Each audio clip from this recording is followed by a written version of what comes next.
kita bukan negara kaya, duit kita pas ya, pas untuk mendukung fundamental yang sound ya. Jadi itu harus dipahami dahulu bahwa Indonesia duitnya atau amunisinya pas-pasan seperti itu.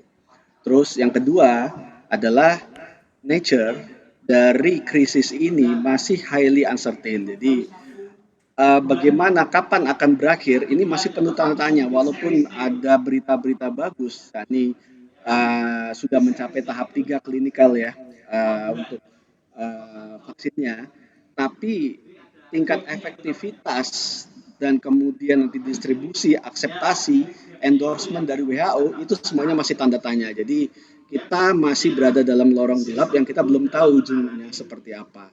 Jadi dengan demikian eh, kebijakan ya terutama stimulus ekonomi ini saya mengatakannya ya dalam istilahnya tepat dosis dan tepat timing ya. Jadi kita jaga-jaga ini amunisi kita ini jangan dihamburkan dulu karena belum ketahuan musuhnya ini belum mengeluarkan senjata pamungkasnya istilahnya gitu ya.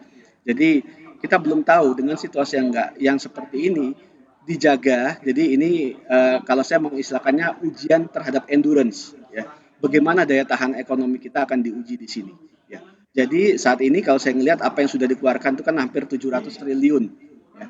Dalam bentuk social safety net, insentif, itu saya ngelihat sih sudah dosisnya sudah tepat dan timingnya sudah tepat untuk saat ini. Karena kita harus memperhatikan nih, kita masih harus di sini yang saya minta dari pemerintah dan regulator nanti adalah sudah harus berhitung dengan skenario yang buruk ya, skenario terburuk ya.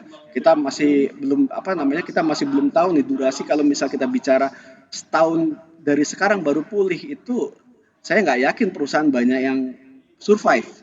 Tapi itu harus dijaga survive-nya mereka. Nah saat itu baru dikeluarkan stimulusnya. Kita harus jaga di situ. Seperti itu. Artinya apabila diberikan lagi stimulus untuk kredit konsumsi atau korporasi, ini termasuk dengan menghamburkan uang seperti yang tadi Anda sampaikan.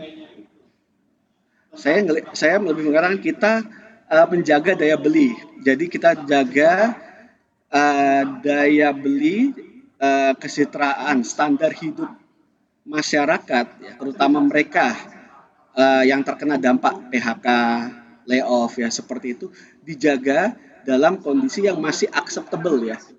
Jelas kita nggak realistis untuk baik yang bersangkutan atau pemerintah atau siapapun sekarang berharap standar yang sebelum COVID itu ada, sudah nggak ada.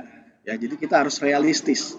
Ya, istilahnya sama-sama berkorban seperti itu. Jadi yang penting bisa bertahan, menjaga kesehatan sehingga menjaga kualifikasi kompetensi diri sehingga ketika momen itu datang nanti kita yakin nggak mungkin kita akan terus-terusan berada dalam situasi COVID.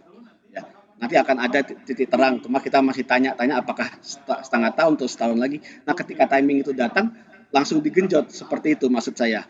Jadi saat ini kebijakan ekonomi pemerintah itu tujukan untuk social safety net, menjaga yang mereka yang terdampak agar masih tetap bisa berkonsumsi, sistem kesehatan dijaga sehingga kalau terjadi reinfection masih bisa ditreatment dengan kapasitas kesehatan yang sekarang seperti itu. Jadi ditujukan terutama di situ. Nanti begitu kelihatan timingnya, waktunya ada. Kalau saya sih ngelihat triggernya nanti adalah ketika ada endorsement dari WHO terhadap vaksin.